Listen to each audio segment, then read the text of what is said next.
এরে যুবক, একটা মশার কামড় সইতে পারি না, কবরে মাটির চাপ কেমন করে সহ্য করবা?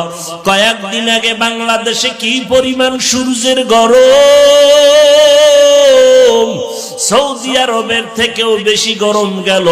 মানুষগুলো পাগলের মতো আলেম ওলামাদের নিয়ে ময়দানে নাইমা দোয়া করছে, আল্লাহ বৃষ্টি দাও। এত গরম, সূর্যের গরম, 9,30,00,000 মাইল উপরের সূর্য।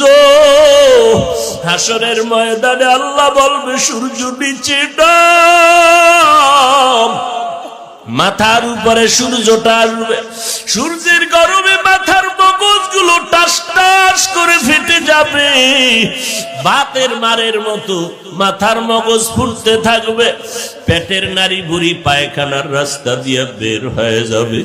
নবীদের কোনো গুনাহ নাই, সমস্ত নবীরা নিষ্পাপ, তারাও কিয়ামতের দিন কাঁদবেন আর বলবেন, আল্লাহ বাঁচাও, সহ্য করতে পারি না সূর্যের গরম। ও আল্লাহ বাঁচাও। মুসা নবী কাঁদবেন, আল্লাহ আমাকে বাঁচাও, উম্মতের খবর নাই। ঈসা নবী কাঁদবেন, আমাকে বাঁচাও। ও আল্লাহর বান্দারা, ও মা বোনেরা, ও বৃদ্ধ বাবাজিরা, ও যুবকেরা, মাওলার কোরআন মিথ্যা মনে করিও না।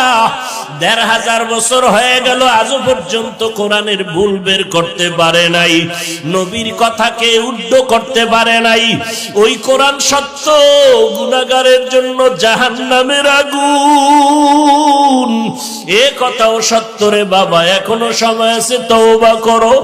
জাহান্নামের কথা স্মরণ করে আমার মালিকের কাছে তওবা করো, আর মনে মনে ডাকো আর বলো, দয়ার মালিক, গুনাহ করিয়া জীবনটা নষ্ট করে ফেলেছি। হাতগুলো গুনার কারণে নাপাক, জিহ্বা নাপাক, অন্তর নাপাক। আর জীবনে গুনাহ করব না, নামাজ ছাড়বো না, বেপরদায় চলবো না। ও আল্লাহ, তুমি মাফ করে দাও। আর দাড়ি কাটবো না, মা বাবারে কষ্ট দিব না। ও পর্দার আড়ালের মা বোনেরা, আল্লাহ আপনাদের এত সম্মান দান করেছেন। আপনারা নবীদের মায়ের মতো মা, সাহাবায়ে কেরামের মায়ের মতো মা, হাফেজে কোরআনের মা। আপনারা খাদিজা রাদিয়াল্লাহু আনহার মতো নারী, ফাতেমার মতো নারী, আয়েশা রাদিয়াল্লাহু আনহার মতো নারী। আল্লাহ সন্তান দান করেছেন, নেককার সন্তানের মা হইয়া কবরে যান। ও যুবকেরা, স্কুলে পড়ো, কলেজে পড়ো, চাকরি করো, ব্যবসা করো, তোমার মতো কত